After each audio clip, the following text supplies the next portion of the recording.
Welcome aboard!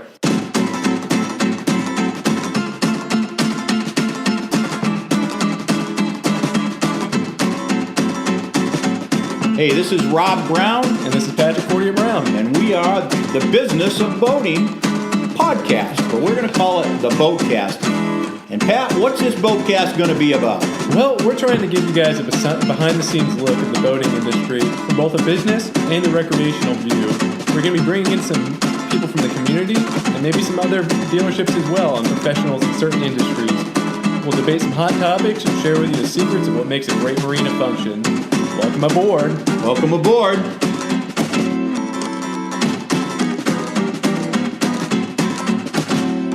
Hey, thanks for joining us today. Welcome aboard. Welcome aboard. This is Rob. And this is Patrick. And this is the Business of Boating Boatcast. In today's edition, we're going to talk about setting the tone for the new year. We've just been through the holidays. It's been awful cold here in Maine. What do you think, Pat? Oh, man, yeah, we just keep getting more and more snow, and it doesn't look like it's going to stop anytime soon. Doesn't want to let up. We might be sitting here during the coldest day of the year, but I guess that's just us whining. It has nothing to do with the boat business, though. Yeah. Hey, before we get into this topic, Pat, how about you tell us where folks can find us? Well, we're both with Clark Marine, Manchester, Maine. You can find us online by either Googling Clark Marine Maine, going to clarkmarinemaine.com, or finding us on Facebook. Under Clark Marine. Under Clark Marine, as you would expect. Yeah, and we're on Twitter and Instagram and all the other places there, but those are the ones that we tend to frequent most often. So, and don't forget to get on our pages. We'd love to hear comments. If you have questions or anything, there's always ways to reach out to us, and we'd be happy to answer those questions any way we can. But once again, thanks for joining us today. And how about we jump right into our subject today, setting the tone for the new year. I guess the one question I get most times, I don't care if it's in the grocery store, it's a very social community, is what do you guys do this time of year? And and it's a really good question, other than shovel snow, which everybody does. Yeah, or sleep. Yeah, we do sleep. We sleep, yeah. We have a little extra dock, so we're in the north. We do get to sleep a little more, yeah. Other than that, though, this is a good time of the year, and why we call this setting the tone for the new year. I've always looked at January and February in my business as the time to set the table for the next year. One of the things that we do, we go to MDC each year. Now, let me explain MDC. MDC is Marine Dealer Expo and Conference. It's held in Orlando, Florida each year, usually in December, November, December. This year it was, second week of December, Pat? Yeah, I think it was right in the middle of December. Yeah, we had a pretty good time. I know that it was actually kind of cool down there, too, but not like what they've had the last few days or last week or so. It's really the one central education event that we have in this industry. We get to go down there for a few days, listen to some very forward-speaking guys and gals, and it's that one time that maybe we bring back a few ideas that really work for us, something we can incorporate into our businesses that help us better care for our customers. Exactly. There were a bunch of different tracks that we could follow. I primarily followed the service track as I run the service department here. And Rob, my colleague here, decided to take on a lot of the service, sales, and leadership track, whatever he felt like he was most interested in. I just bounce around and make people think that I'm busy, so that's what I do. Well, he's been to so many of those conferences, I feel like he could teach a couple classes. I did a session a couple of years ago, and it was fun. It was enjoyable. If you've been in any industry for a long time and you've gone to any of these type of conferences, there's times that you get to see, other dealers, that you're able to network with, that you only see generally once a year or so. And, of course, I've developed some great relationships over that time from that particular conference. Been going on for a long time now. I think our biggest takeaway was the efficiency of running the business, running the service department, sales department, everything like that. We got a lot of good information about sales processes, the use of CRM systems. CRM. Why don't we talk about that? Because that definitely was a topic that we centered on after we were there for a while.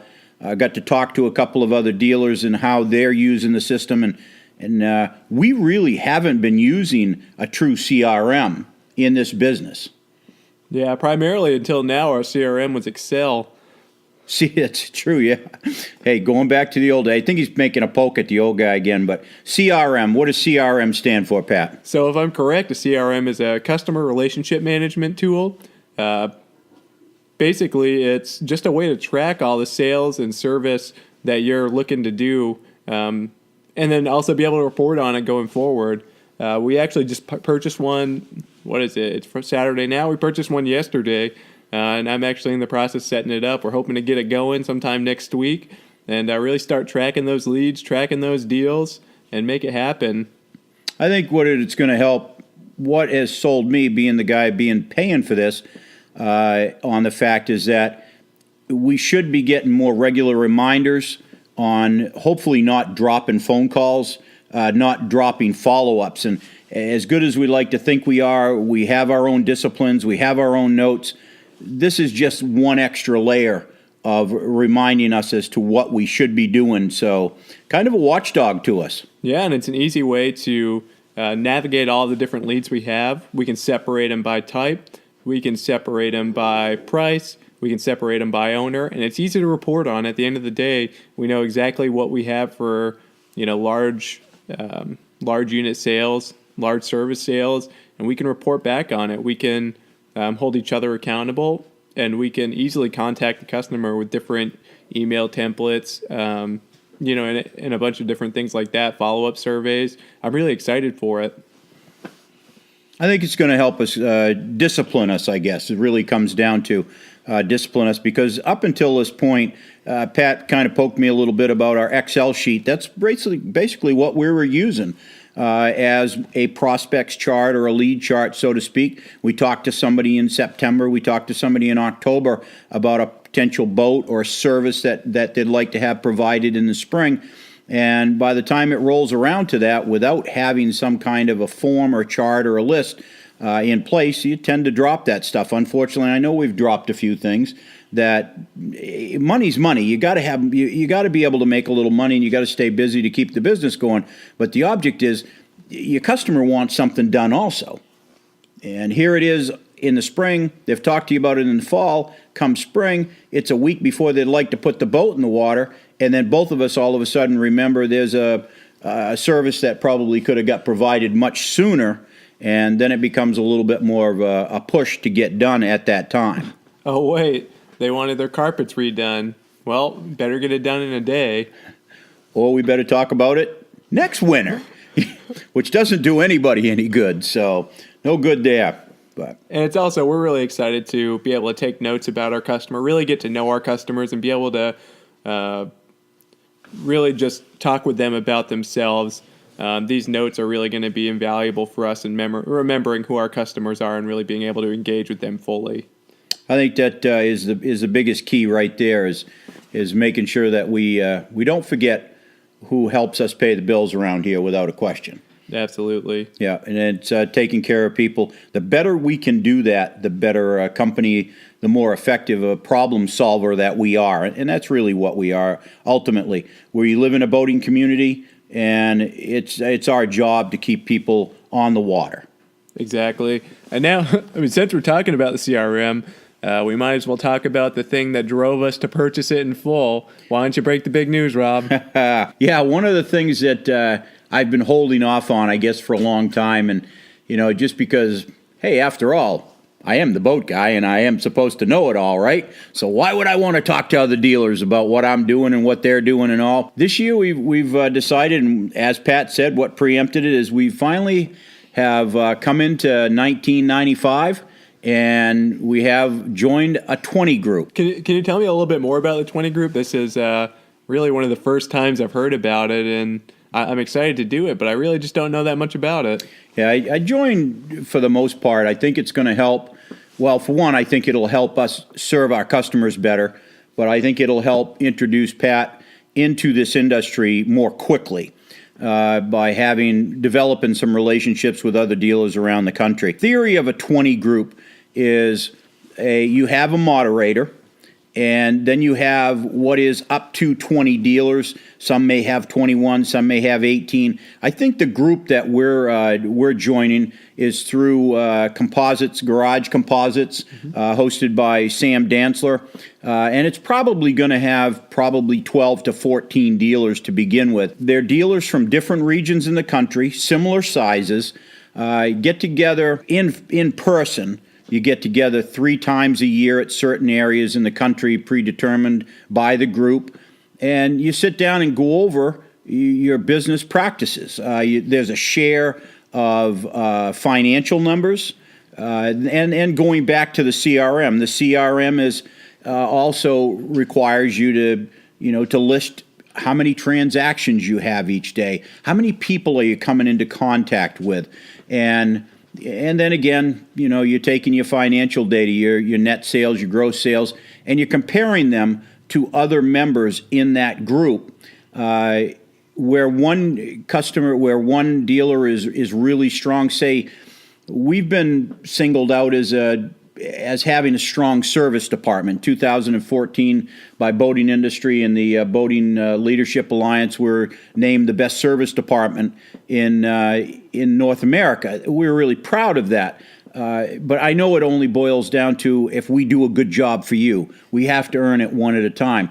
I think the strength that we're going to bring to the table in this group is our conversation about our service processes. Yeah, exactly. And I'm really looking forward to not just learning some of the tips that other businesses have on their service department, but also different sales procedures, different efficiency metrics that they use, because everybody has a blind spot in everything they do. And just like them picking up stuff from us, it's going to be really beneficial to pick up from them different ways that we can benefit you guys as customers, or anybody else who might come in and interact with us. And I'd certainly entertain any feedback through email, through our Facebook page, or anything. People's experiences. For you dealers and you're listening out here, I certainly would appreciate any feedback, your experiences with the group you have.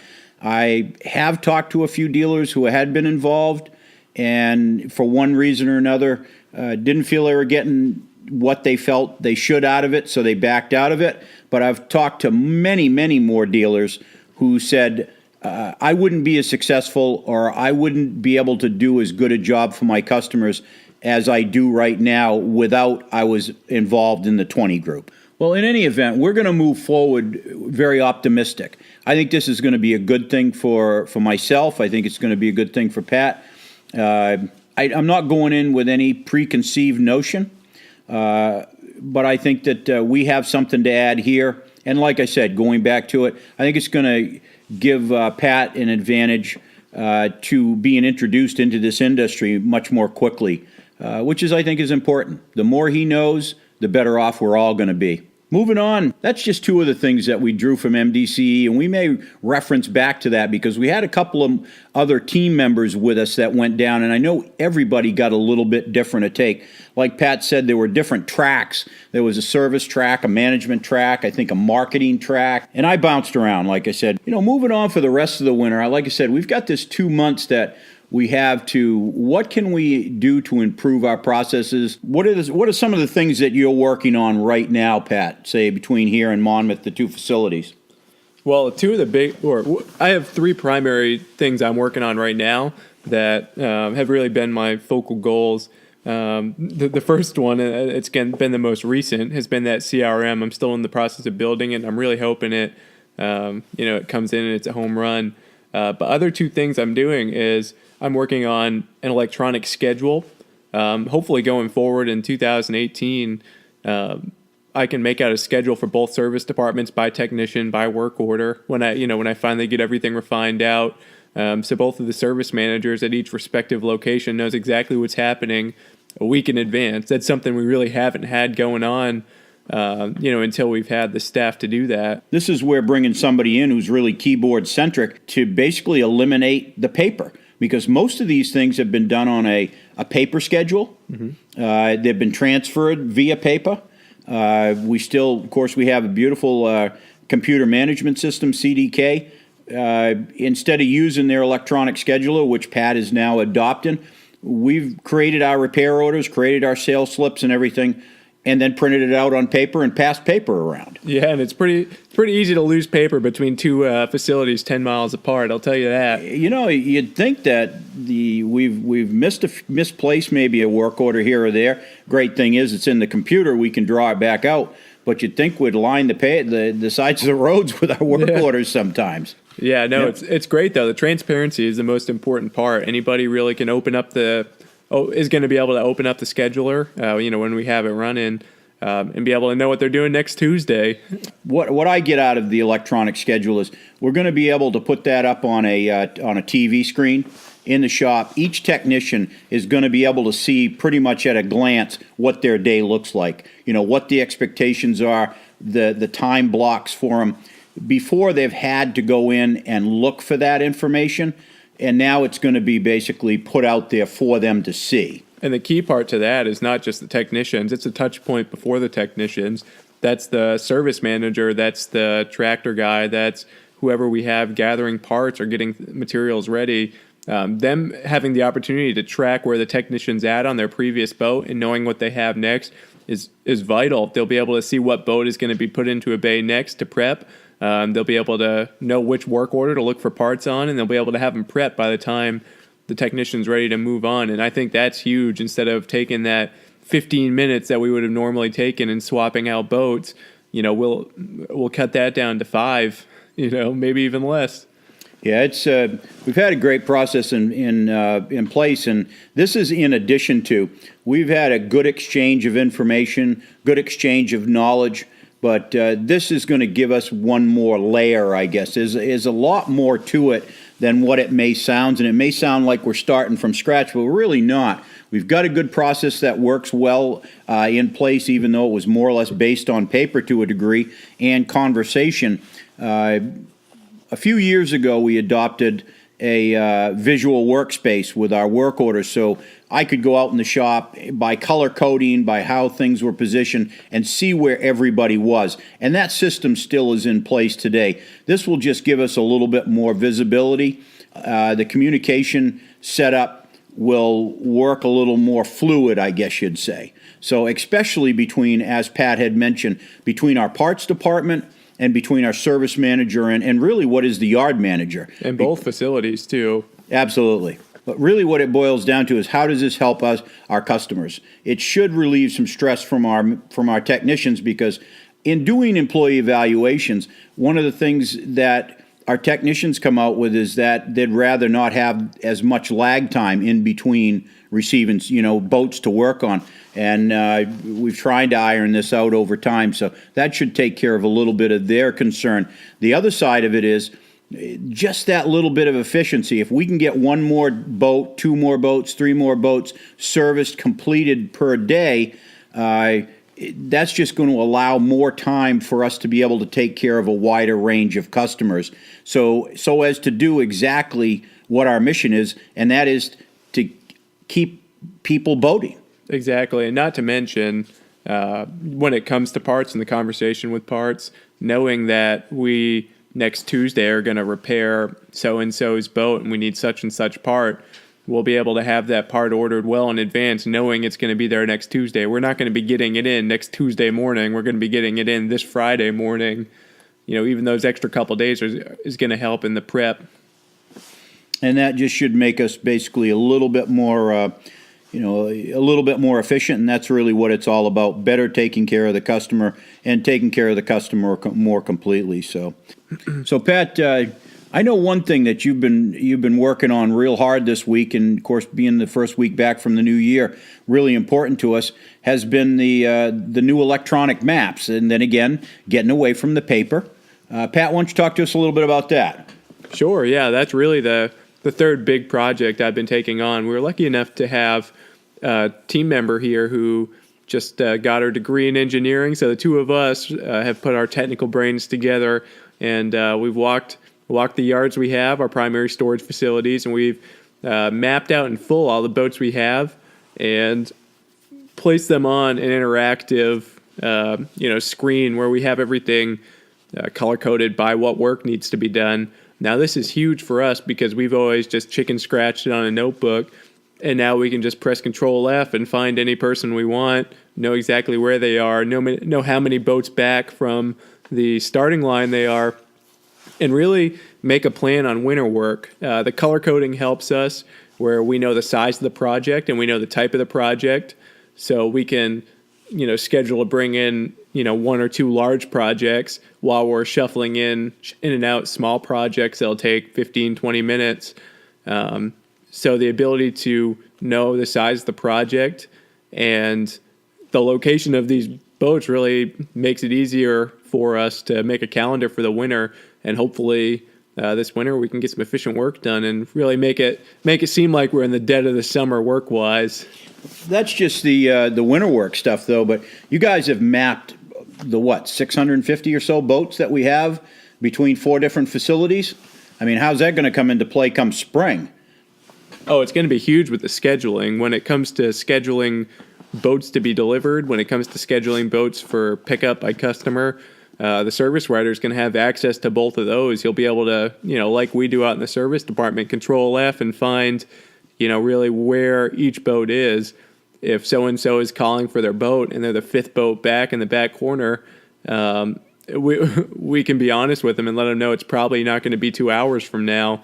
And in addition, if we have a couple boats hanging out front where we haven't heard from the customer, it really can give us a kick in the butt to be proactive and give them a call and say, hey, we have your boat ready. When can we put it in the water for you? Let's bring it to your dock. That's where that really helps us. And just like, going back to the paper thing, when you chicken scratch something on a notebook, you have to hand that notebook around to everybody who wants to see it. With these electronic digital maps, Eric, our service writer, can be looking at what boats are where at the same time Rob is out in his corner at the same time I am out in Monmouth, and it really makes it that easy, and it makes the dialogue that much more efficient. And also, as things get shuffled, as we start breaking down storage, as boats get moved around, it's going to be easier, of course. Some of this sounds pretty neophyte to the people who have been doing this for a while. We've had great processes, like I said, and it's been basically put on paper. Having it electronically, having it more available to a wider group of people is going to definitely be an asset without a question. I think it's going to make our efficiencies and make us make it a little bit easier, a little less stressful to provide services in the spring, especially, come that May block of time where everybody wants to be in the water all at the same time. Those are a few of the things that we've been working on during this winter, and of course, there's many other things that we do. Education is a big deal to us during the winter, and we'll talk more about that at another time, and probably some specific things as far as what we're working on for education. Well, now that we got all that covered, let's make this a little fun for a few minutes. Sure. What are you most excited for in 2018? I know we're getting a new year here. What's coming down the chute? What's the most exciting for you? Boy, that's a good question. You kind of look down and you think, one, I sure would like to see a nice hot winter. That would be fun. That would make things fun. I'm looking forward to now with having Pat on board, maybe being able to get out on the water a little bit more often than I had in the past. I've got a good sales force. I've got good support here throughout the company. I'd like to surprise a few people, maybe showing up at the landings, doing some deliveries myself. I always loved being on the water, setting moorings. I think in the business, I'm looking forward to getting out from behind the desk and not eliminating managing altogether, but getting back out in the field and serving the customer face to face. I think that's what I'm most interested in this year. That's great. Maybe you should chat with the guy that schedules out all the technicians for deliveries and pickups. He might be able to work something out for I might you. do that. That'd be a good thing to do. Yeah, just keep me on the schedule anyway. That'd be okay. Yeah, I think that would be fun. How about you? What are you looking forward to? I'm really excited just for my first full year on board. Every year I've been here has been, very seasonal, around school, in between jobs, and everything like that. And then even coming back, I started right in the fall for pickup season, but I didn't get a full summer. I've had tons of springs where I've been around, but I've never really pieced together a spring and fall with the winter, and I'm really excited about that. I'm excited to hit the ground running come spring, to work on what I've been working so hard on this winter. and really make the fall as easy as possible for us. And I guess more of a fun note, as I'm honestly just excited to have some fun this summer. Looking forward to making a nice calendar of fun events, not just for you guys, but for our internal employees and friends, family, and getting people out on the water having fun. That's the most important part about our industry and about our job as a whole, is just having fun with it. And that goes right along with our missions. Our mission is maximizing boaters' time on the water. Exactly. And it's really hard to sell a potential customer on fun on the water when you don't even have the experience yourself. So that's something we're really pushing for. And at the end of the day, we'll have a crew that's full of experience and also coming into work with a smile on their face. Who doesn't want that? Yeah, everybody, no doubt about it. Well, that's kind of what we're doing, I guess, to get back to the setting of this, setting the tone for the new year.